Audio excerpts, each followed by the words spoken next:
Hi everybody, this is Riordan, author of the Percy Jackson and the Olympians series. I'm here to give you a sneak peek at the fifth and final Percy Jackson book, The Last Olympian, that comes out May 5th, 2009. In this book, all of your questions are answered. You're going to find out what happens to all of your favorite characters. Percy turns 16, and you're going to find out if he really is the kid in the Great Prophecy. But it all starts with a mission that Percy and Beckendorf are taking to stop Luke's ship, the Princess Andromeda, from reaching New York. Here's what happens. It was almost dark by the time we spotted our target. The Princess Andromeda glowed on the horizon, a huge cruise ship lit up yellow and white. From a distance, you'd think it was just a party ship, not the headquarters for the Titan Lord.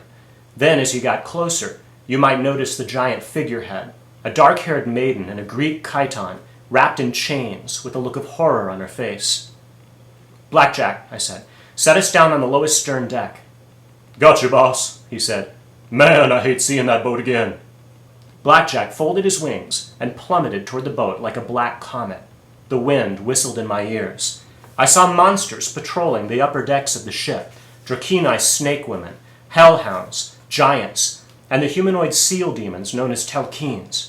But we zipped by so fast, none of them raised the alarm. We shot down the stern of the boat, and Blackjack spread his wings, lightly coming to a landing on the lowest deck. "Good luck, boss," Blackjack said. "Don't let him turn you into horse meat." With that, my old friend flew off into the night. I took my pen out of my pocket and uncapped it, and Riptide sprang to life, 3 feet of deadly celestial bronze. Beckendorf pulled a piece of paper out of his pocket. I thought it was a map or something.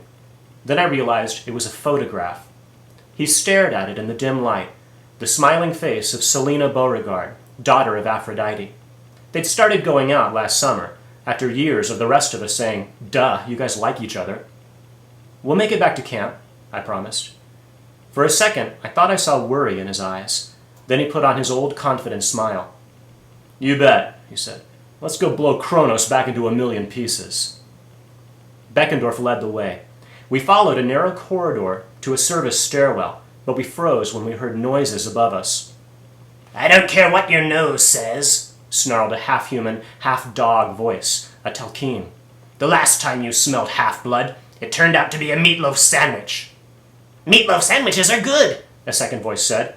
"But this is half-blood scent, I swear. They're on board." "Bah, your brain isn't on board." They continued to argue, and Beckendorf pointed downstairs. We descended as quietly as we could. 2 floors down, the voices of the Telkeens started to fade. Finally, we came to a metal hatch. Beckendorf mouthed the words, "Engine room."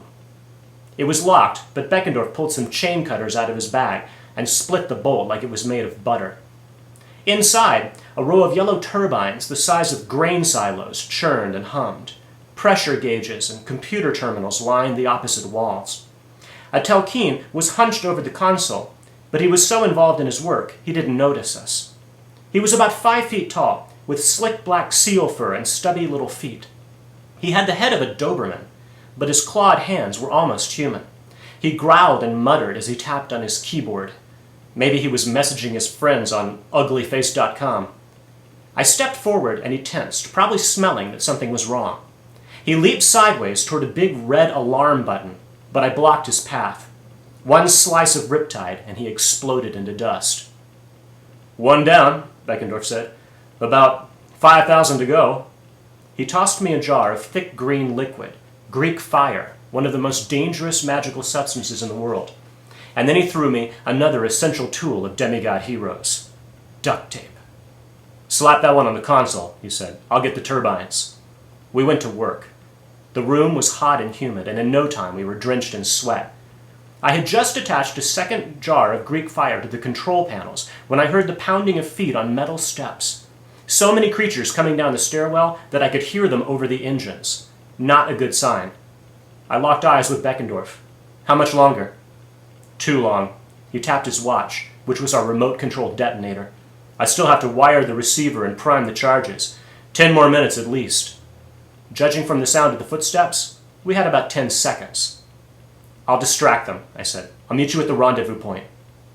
"Percy, wish me luck." He looked like he wanted to argue. The whole idea had been to get in and out without getting spotted, but we were going to have to improvise. "Good luck," he said, and I charged out the door. That's a look at The Last Olympian. I hope you guys enjoy the book when it comes out on May 5th.